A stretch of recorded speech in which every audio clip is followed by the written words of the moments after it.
नमस्कार जय जगन्नाथ शुभ सकाळ। आज 15 नवेम्बर शनिवार। आज दिनर किछि गुरुत्वपूर्ण खबर उपरे आसंतु नजर पकाइबा। वीडियो भल लागिले छोट लाइक करिदेबे। आसिला प्रथम खबर। बिहार एवं ओडिशा उपनिर्वाचन विधानसभा निर्वाचन फलाफल दिन प्रधानमंत्री किसान योजनार 21तम किस्ती पई अपेक्षा शेष होईछि। नवेम्बर 19 तारिख रे प्रत्येक चाषी अकाउंट को 2000 टंका स्थानांतर करा जिवो। ଏହି ସୂଚନା ପ୍ରଧାନମନ୍ତ୍ରୀ କିଷାନ ସମ୍ମାନ ନିଧି ଆକାଉଣ୍ଟରେ ପ୍ରଦାନ କରାଯାଇଥିଲା। ନଭେମ୍ବର 14 ତାରିଖ ସରକାର ଏକ୍ସରେ ଏହା ଘୋଷଣା କରିଛନ୍ତି। ଚାଷୀମାନେ ଏହି କିସ୍ତି ପାଇଁ କିଛି ମାସ ଧରି ଅପେକ୍ଷା କରିଥିଲେ। ବର୍ତ୍ତମାନ ସେମାନଙ୍କ ଅପେକ୍ଷା ନଭେମ୍ବର 19 ତାରିଖରେ ଶେଷ ହେବାକୁ ଯାଉଛି, କାରଣ ସରକାର ଏହା ଘୋଷଣା କରିଛନ୍ତି। ତଥାପି କିସ୍ତି ସ୍ଥାନାନ୍ତର ବିଷୟରେ ସୂଚନା ପ୍ରଦାନ କରିବା ସହ ସରକାର ଆଉ ଏକ ସୂଚନା ମଧ୍ୟ ପ୍ରଦାନ କରିଛନ୍ତି। ପରବର୍ତ୍ତୀ ଖବର। ବଢୁଛି ରୁଷିଆ ୟୁକ୍ରେନ ଲଢ଼େଇ। ରାଗ ସୁଝାଇବା ପାଇଁ ରୁଷିଆର ତୈଳ ରିଫାଇନାରୀ ଉପରେ ଆକ୍ରମଣ କଲା ୟୁକ୍ରେନ। ରୁଷିଆରେ ଖେଳିଗଲା ହଇଚଇ। ରୁଷିଆ ୟୁକ୍ରେନ ଯୁଦ୍ଧ ଦିନକୁ ଦିନ ବଢିବାରେ ଲାଗିଛି। ୟୁକ୍ରେନ ଉପରେ ଲଗାତାର ଆକ୍ରମଣ କରୁଥିବା ରୁଷିଆକୁ ସ୍ତବ୍ଧ କରିଦେଇଛି ଜେଲେନ୍ସ୍କିଙ୍କ ସେନା। ରୁଷିଆର ଆର୍ଥିକ ମେରୁଦଣ୍ଡକୁ ସୁଦୃଢ କରିବାରେ ସବୁଠାରୁ ବଡ଼ ଭୂମିକା ତୁଲାଇଥାଏ ଏଠାରେ ଥିବା ଅଏଲ ରିଫାଇନାରୀ। ଏପରିକି ବିଦେଶକୁ ରପ୍ତାନି କରି ରୁଷିଆ ଦେଶ କୋଟି କୋଟି ଟଙ୍କା ଆୟ କରେ, ଯାହାକି ଦେଶର ଅର୍ଥନୀତିକୁ ବଢାଇଥାଏ। ଏହି ଅଏଲ ରିଫାଇନକାରୀ ଗୁଡିକ ରୁଷିଆ ପାଇଁ ଯେତିକି ଦରକାରୀ ସେତିକି ଘାତକ ମଧ୍ୟ। ଯଦି ରୁଷିଆରେ ଥିବା ସବୁ ଅଏଲ ରିଫାଇନକାରୀ ଉପରେ ଡ୍ରୋନ୍ ଯୋଗେ ୟୁକ୍ରେନ ଆକ୍ରମଣ କରେ, ରୁଷିଆର ଏକାଧିକ ସହରକୁ ନଷ୍ଟ କରିଦେବ, ତେବେ ୟୁକ୍ରେନ ଏହାର ଫାଇଦା ଉଠାଇ ରୁଷିଆର ଏକ ବଡ଼ ରିଫାଇନକାରୀ ଉପରେ ଆକ୍ରମଣ କରିଛି। ଏହାର ପ୍ରଭାବରେ ରୁଷିଆର ପରିସ୍ଥିତି ଭୟାନକ ହୋଇଛି। ପରବର୍ତ୍ତୀ ଖବର। ଏକ୍ଜାକ୍ଟ ହେଲା ଏକ୍ଜିଟ୍ ପୋଲ ଆକଳନ। ବିହାରରେ ପୁଣି ଏନଡିଏ ସରକାର ପ୍ରଚଣ୍ଡ ବହୁମତ ସହ ବିଜୟ ହାସଲ କରି ସରକାର ଗଢ଼ିବାକୁ ଯାଉଛି। ବିଜେପି ଜେଡିୟୁ ନେତୃତ୍ୱାଧୀନ ଏନଡିଏ ମେଣ୍ଟ। ଜେଡିୟୁ ମୁଖ୍ୟ ନୀତିଶ କୁମାର ପୁଣି ଥରେ ମୁଖ୍ୟମନ୍ତ୍ରୀ ଗାଦିରେ ବସିବା ଏକ ପ୍ରକାର ନିଶ୍ଚିତ ହୋଇଛି। ଏହି ବିଜୟ ସହ ରାଜନୈତିକ କ୍ୟାରିୟରରେ ରେକର୍ଡ ପରେ ରେକର୍ଡ କରିବାକୁ ଯାଉଛନ୍ତି ସୁଶାସନ ବାବୁ ନୀତିଶ କୁମାର। ତେବେ ବିହାରରେ ବିଜେପିର ବିପୁଳ ବିଜୟ ପରେ ପ୍ରଧାନମନ୍ତ୍ରୀ ମୋଦିଙ୍କ ପ୍ରଥମ ପ୍ରତିକ୍ରିୟା ଆସିଛି। ପ୍ରଧାନମନ୍ତ୍ରୀ ମୋଦି କହିଛନ୍ତି ଯେ ଏହା ବିକାଶ ଏବଂ ସୁଶାସନର ବିଜୟ। ସେ କହିଛନ୍ତି ଏହା ସାମାଜିକ ନ୍ୟାୟ ଏବଂ ଜନକଲ୍ୟାଣର ଭାବନାର ବିଜୟ। ପରବର୍ତ୍ତୀ ଖବର। ନୂଆପଡାରେ ବିଜେପିର ବିପୁଳ ବିଜୟ ହୋଇଛି। ନୂଆପଡାର ଏହି ଐତିହାସିକ ବିଜୟକୁ ବିଜେପି କାର୍ଯ୍ୟାଳୟରେ ବାଣ ଫୁଟାଇ ବିଜୟ ଉତ୍ସବ ପାଳନ କରାଯାଉଛି। ବିଜେପି କାର୍ଯ୍ୟାଳୟରେ ମୁଖ୍ୟମନ୍ତ୍ରୀ ମୋହନ ମାଝୀଙ୍କ ସହ ରାଜ୍ୟ ବିଜେପି ସଭାପତି ମନମୋହନ ସାମଲ ଉପସ୍ଥିତ ଥିଲେ। ନୂଆପଡାର ବିପୁଳ ବିଜୟ ପରେ ମୁଖ୍ୟମନ୍ତ୍ରୀ ନୂଆପଡାବାସୀଙ୍କୁ ଶୁଭେଚ୍ଛା ଜଣାଇଛନ୍ତି ଆଉ କହିଛନ୍ତି ନୂଆପଡା ଫଳାଫଳ ଐତିହାସିକ। ନୂଆପଡା ବିକାଶର ପ୍ରତିଶ୍ରୁତି ଦେଇଛନ୍ତି ମୁଖ୍ୟମନ୍ତ୍ରୀ। ସେହିପରି ଏହି ବିଜୟ ନୂଆପଡାବାସୀଙ୍କ ବିଜୟ ବୋଲି କହିଛନ୍ତି ରାଜ୍ୟ ସଭାପତି ମନମୋହନ ସାମଲ। ଏହି ବିଜୟ ବିଶ୍ୱାସ ଓ ବିଶ୍ୱସନୀୟତାର ବିଜୟ। ନୂଆପଡାବାସୀ ଇତିହାସ ସୃଷ୍ଟି କରିଛନ୍ତି ବୋଲି କହିଛନ୍ତି ମନମୋହନ ସାମଲ। ପରବର୍ତ୍ତୀ ଖବର। ବିଜେଡିରୁ ବହିଷ୍କାର ହୋଇଥିବା ଶ୍ରୀମୟୀ ମିଶ୍ର ବାରମ୍ବାର ଦଳକୁ ଟାର୍ଗେଟ କରୁଛନ୍ତି। ସେ ଦଳ ସୁପ୍ରିମୋ ନବୀନ ପଟ୍ଟନାୟକଙ୍କୁ ନୁହେଁ, ବିଜେଡିର ପୂର୍ବତନ ନେତା କାର୍ତ୍ତିକେୟ ପାଣ୍ଡିଆନଙ୍କୁ ସମାଲୋଚନା କରିଛନ୍ତି। ନୂଆପଡାରେ ବିଜେଡି ତୃତୀୟ ସ୍ଥାନ ହାସଲ କରିବା ପରେ ଶ୍ରୀମୟୀ ସୋସିଆଲ ମିଡିଆରେ ପୁଣି ପାଣ୍ଡିଆନଙ୍କୁ ବିରୋଧ କରିଛନ୍ତି। ସେ କହିଛନ୍ତି ପ୍ରମାଣିତ ହେଲା ଭଣ୍ଡ ସନ୍ନ୍ୟାସୀଙ୍କ ଚକ୍ରାନ୍ତ। ନୂଆପଡା ଉପନିର୍ବାଚନକୁ ନେଇ ପୂର୍ବରୁ ଯାହା ଆଶଙ୍କା ଥିଲା ତାହା ଏବେ ଓ ଆଗରେ ଶତ ପ୍ରମାଣିତ ହେଲା। ଷଡ଼ଯନ୍ତ୍ର ଚକ୍ରାନ୍ତ ସବୁ ଜଳ ଦିଶିଲାଣି। ଅନାମ ବାବୁଙ୍କ ମାନ ମହତକୁ ପୁଣି ଥରେ ତଳେ ପକାଇଲେ ଘର ଯାଇ, ଯାହାକୁ ନିଜ ମାଟିର ଲୋକେ 30,000 ଭୋଟ ବ୍ୟବଧାନରେ ପ୍ରତ୍ୟାଖ୍ୟାନ କରିଥିଲେ, ତାକୁ ନୂଆପଡା ପ୍ରାର୍ଥୀ ଭାବେ ଲଦି ଦେବା କାର୍ଯ୍ୟ କଣ ସତରେ ଆମ ପ୍ରିୟ ନେତା ନବୀନ ବାବୁ କରିଥିଲେ କି? ପରବର୍ତ୍ତୀ ଖବର। ପାକିସ୍ତାନର ସେନା ମୁଖ୍ୟ ଜେନେରାଲ ଅସିମ ମୁନିର ଏବେ ଯେଉଁ ରାସ୍ତାରେ ଚାଲିଛନ୍ତି ତାହା ପାକିସ୍ତାନ ଇତିହାସରେ ପୂର୍ବରୁ କେବେ କୌଣସି ସେନା ମୁଖ୍ୟ କରିନାହାନ୍ତି। ଅମର ହେବାକୁ ଚାହୁଁଛନ୍ତି ମୁନିର।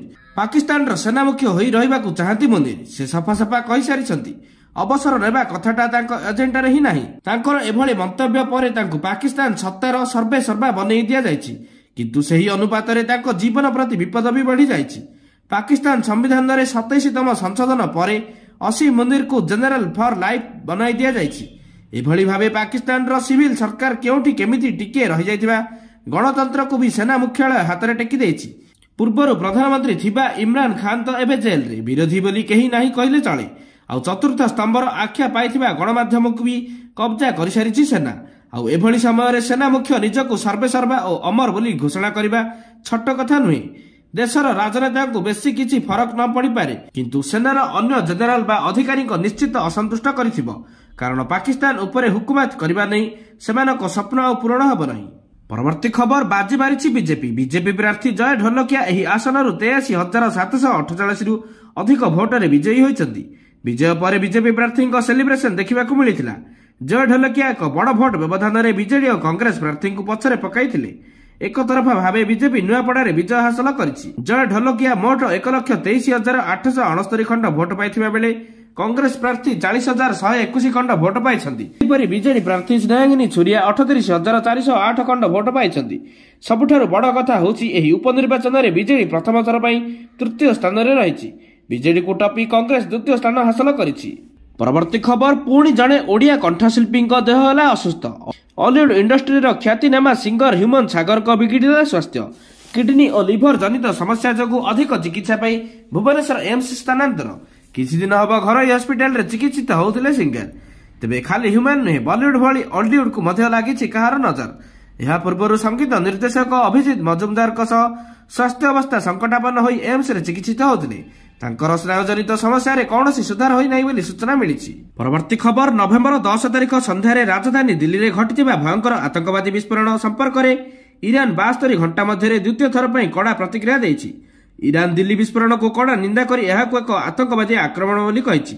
ईरान रही बयान ईरान रु अमेरिका पर्यंत समस्त एक कड़ा वार्ता। यह ईरान एवं भारत मध्य दृढ़ बंधुतार प्रतीक। सोमवार दिन दिल्ली आक्रमणर प्रथम प्रतिक्रिया भारत में ईरानी दूतावास कहिथिला दिल्ली में होइथिबा कार बोमा विस्फोरण घटना अनेक भारतीय नागरिक मृत्यु एवं आहत होगा भारत में इस्लामिक गणराज्य ईरान दूतावास गभीर दुख प्रकाश करुछि। यह भारत सरकार एवं लोकों प्रति गभीर समवेदना प्रकाश करुछि।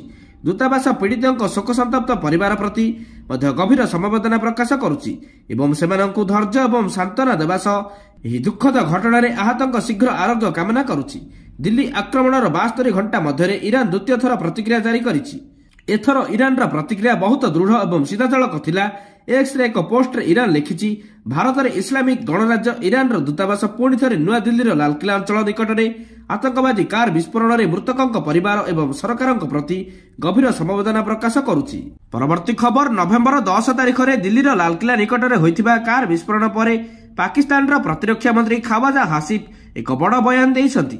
आसिफ कहते पाकिस्तान भारत सह युद्ध पर संपूर्ण प्रस्तुत। सूचना अनुसार एक पाकिस्तान टीवी चैनल यह बयान दे पाकिस्तान प्रतिरक्षा मंत्री कहते जदि सेमाने एक शेष पर्याय चाहती जदि सेमाने एक सर्वांगीन कार्यानुष्ठान चाहती तेबे आमे एथिपाई प्रस्तुत। गणमाध्यम आंकर ख्वाजा आसिफ को पचारिथिले अफगानिस्तान सीमार पूर्वर उत्तेजना रही एवं बेलुचिस्तान परिस्थिति मध्य खराब होछि।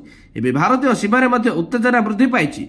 एपरि परिस्थिति रे पाकिस्तान पाई परिस्थिति बहुत कष्टकर मने होछि।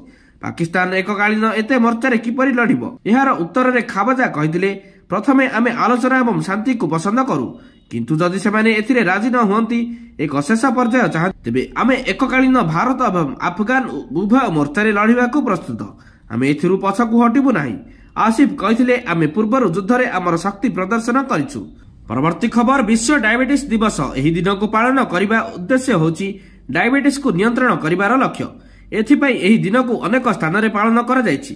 ठीक सेहीपरि भुवनेश्वर नीलाद्री विहार स्थित उत्कल हस्पिटाल रे विश्व डायबिटीज दिवस 2025 उत्साह और साधारण लोकों भागीदारी सह पालित होइछि। एही अवसर में मुख्य अतिथि श्री राजेंद्र प्रभाकर पाटिल आईएएस कमिशनर कम सेक्रेटरी समवाय विभाग ओडिशा सरकार जोग दैथिले। ओलंपियन अनुराधा विश्वाल एही कार्यक्रम में सम्मानित अतिथि भाव सामिल होइथिले। परवर्ती खबर अमेरिका उपरे मुद्रा स्थिति बा महंगार माड़ एपरि होइछि जे व्हाइट हाउस पर्यंत तार ताती देखा मिली। अमेरिका फास्ट नाम डोनाल्ड ट्रंप को द्वारा लगा जाइथिबा भारी टारिफ एबे तांको उपरे प्रभाव पकाइछि। विदेशी सामग्रीर मूल्य वृद्धि करने अमेरिकीय शिल्पगुड़िक प्रोत्साहित करने को चेष्टा करुवा बेले ट्रंप प्रशासन घरोई बजार में एक अग्निझड़ सृष्टि करिसेंति जहाँ दैनन्दिन जिनिसगुड़ी जनता हाथ पाहांतर दूर देछि। फलस्वरूप व्हाइट हाउस एबे निजे टारिफ उठाइबाकू प्रस्तुत होछि। से दायित्व ग्रहण करने मात्रे ट्रंप से देशगुड़िक उपरे टारिफ लागू करथिले जेउठारु अमेरिका वर्ष वर्ष धरी बहु परिमाणर आमदानी करि आसुछि। परवर्ती खबर सोमवार नवेम्बर 10 तारिख रे संध्या प्राय 7टारे जातीय राजधानी दिल्ली रे घटिथिबा विस्फोरण पूरा शहर को थराई दैथिला। विस्फोरण रे 12 जनक परे आउ जनक मृत्यु होइथिला एवं प्रारंभिक तदंतरु जणा पड़िछि जे जम्मू एवं काश्मीर बासिंदा डॉक्टर उमर एही आक्रमणर मास्टरमाइंड थिले। तदंतकारी संस्थागुड़िक अनुसार से दीर्घ दिन धरी एही आक्रमणर योजना करुथिले। घटना पर एजेंसी गुड़िक चढ़ाऊ एवं ऑपरेशन को तीव्र करिसेंति। एही कार्यानुष्ठानर एक अंश स्वरूप आतंकवादी उमर घर उपरे एक आईडी पकाई पूरा ध्वंस कर दिया जायछि। लालकिला निकट में विस्फोरण पर तदंतकारी संस्था गुड़िक देशव्यापी चढ़ाऊ करथिले। तदंतरु जणा पड़िथिला जे विस्फोरण पछरे आतंकवादी डॉक्टर उमर हाथ थिला। यह मध्य जणा पड़िथिला जे तांको गोष्ठी गत 2 वर्ष धरी आक्रमण योजना करुथिले। पुलिस उमरको परिवार विरुद्धରେ ମଧ୍ୟ କାର୍ଯ୍ୟାନୁଷ୍ଠାନ ଗ୍ରହଣ କରି ତାଙ୍କ ଭାଇ ଏବଂ ମାକୁ ଅଟକ ରଖିଛି।